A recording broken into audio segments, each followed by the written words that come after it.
Everyone, तो अभी हम स्टार्ट करेंगे अपना जेईई एडवांस का क्वेश्चन। अभी हम केमिकल काइनेटिक्स के क्वेश्चंस को देखेंगे।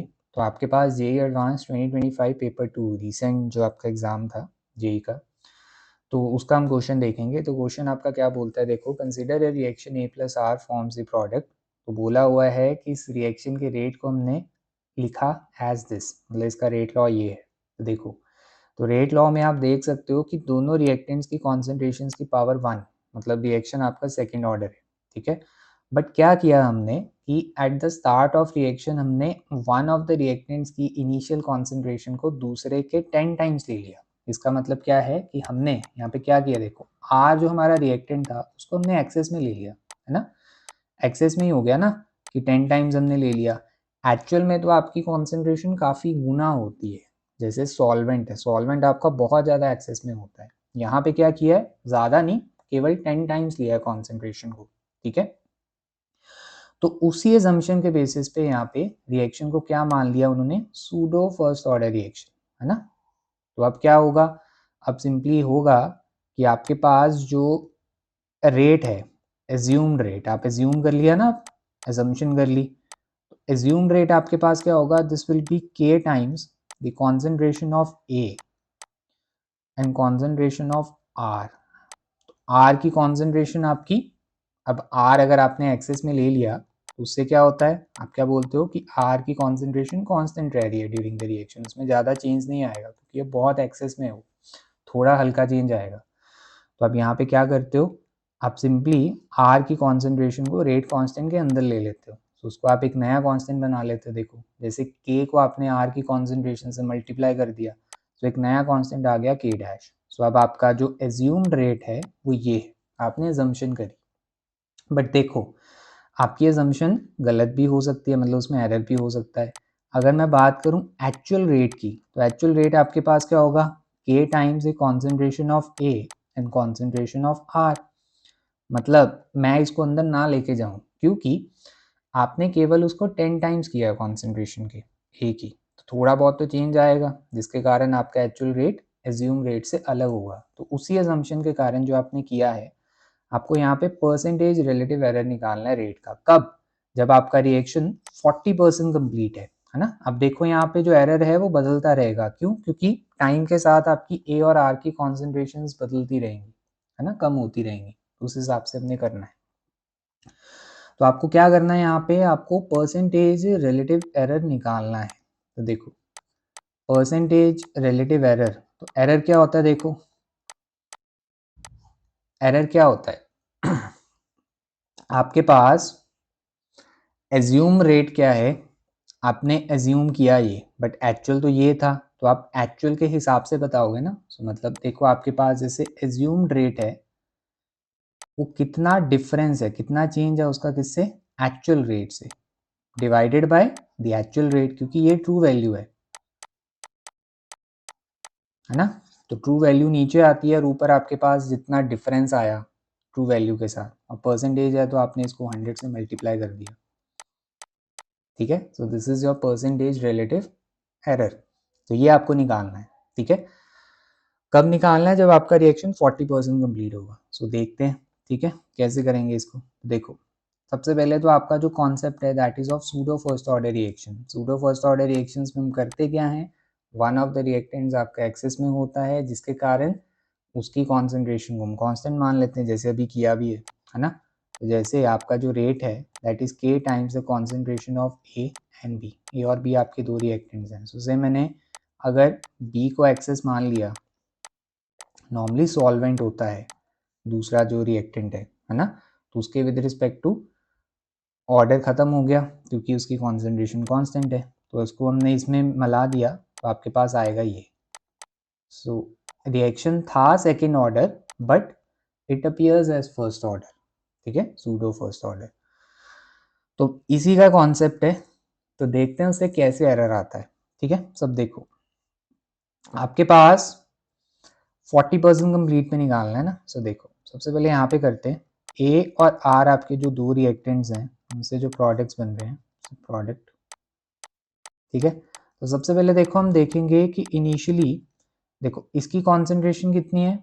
सो लेट ए नॉट को आप स्मॉल ए लिख लो, जस्ट थोड़ा लिखना इजी रहेगा, ठीक है। और जो आर की इनिशियल कॉन्सेंट्रेशन है वो आपको क्या दे रखी है, that is given to be 10 times of the initial concentration of a. मतलब आर की इनिशियल कॉन्सेंट्रेशन टाइम 0 पे 10 है ना। मतलब टाइम 0 पे इसकी कॉन्सेंट्रेशन ए है, इसकी कॉन्सेंट्रेशन 10 है, प्रोडक्ट तो होगा नहीं रिएक्शन में, ठीक है। तो अब इसके बाद हम देखेंगे कि टाइम टी पे ए की कितनी कॉन्सेंट्रेशन बची और आर की कितनी कॉन्सेंट्रेशन बची, है ना। तो वो हम कैसे देखेंगे, सिंपल देखो, आपका रिएक्शन है 40% कंप्लीट, है ना। तो अब देखो ए अगर आपका लिमिटिंग है ना ये, और ए एक्सेस में है, तो हम लिमिटिंग के हिसाब से देखेंगे ना रिएक्शन की कंप्लीशन। तो 40% कंप्लीट है, इसका मतलब कि 40% कंप्लीट मतलब जो रिएक्टेड कॉन्सेंट्रेशन है ए की,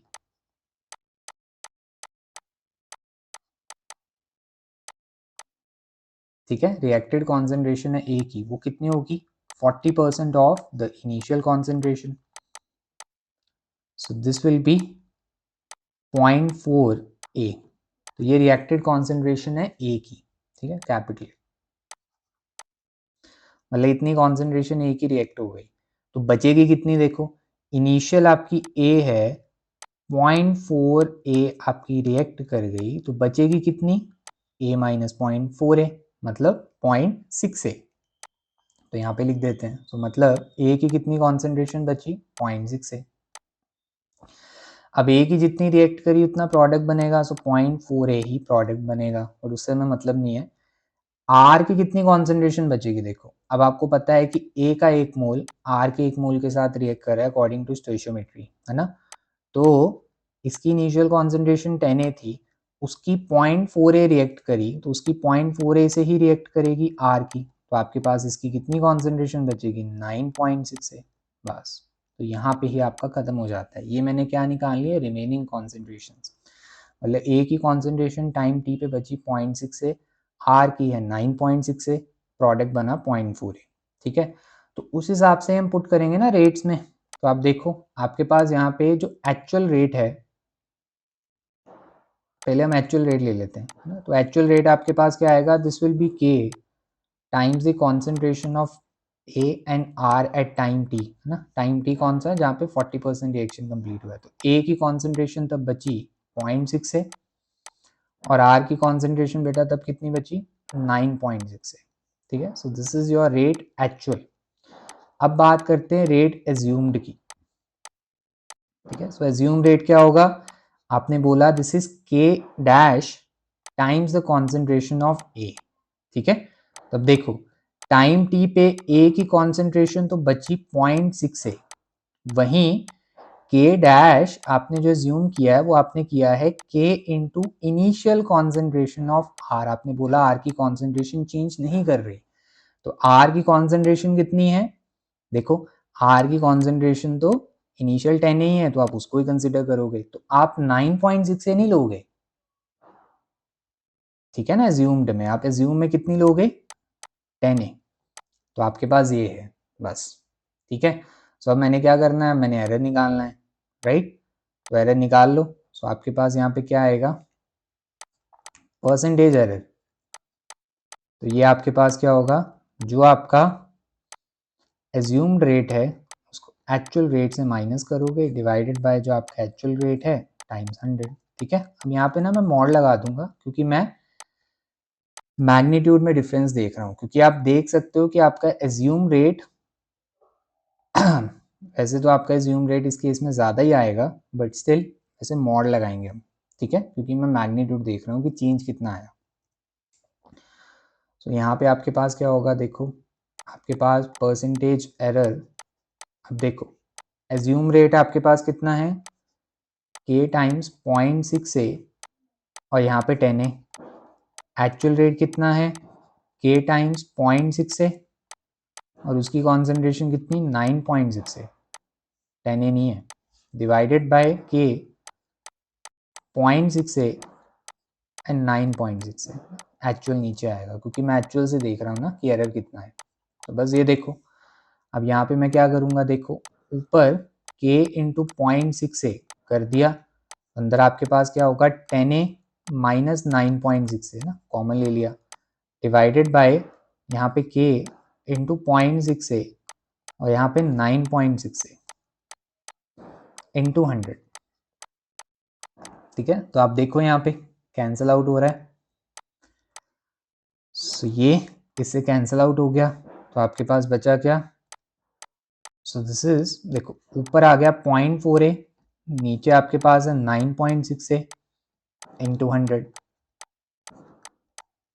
देखो तो आपके पास ए कैंसिल, तो आपके पास ये आ गया, so this is just 4 divided by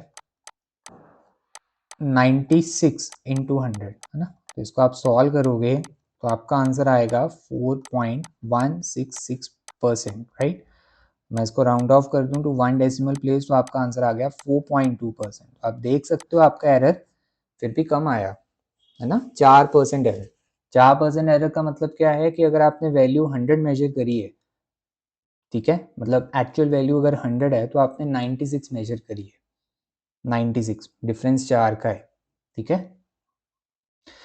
तो 4% एरर आपका स्टिल कम है, ठीक है। वहीं अगर आपका जो दूसरा रिएक्टेंट है वो बहुत ज़्यादा एक्सेस में होगा ना, तो आपका परसेंटेज एरर और कम आएगा।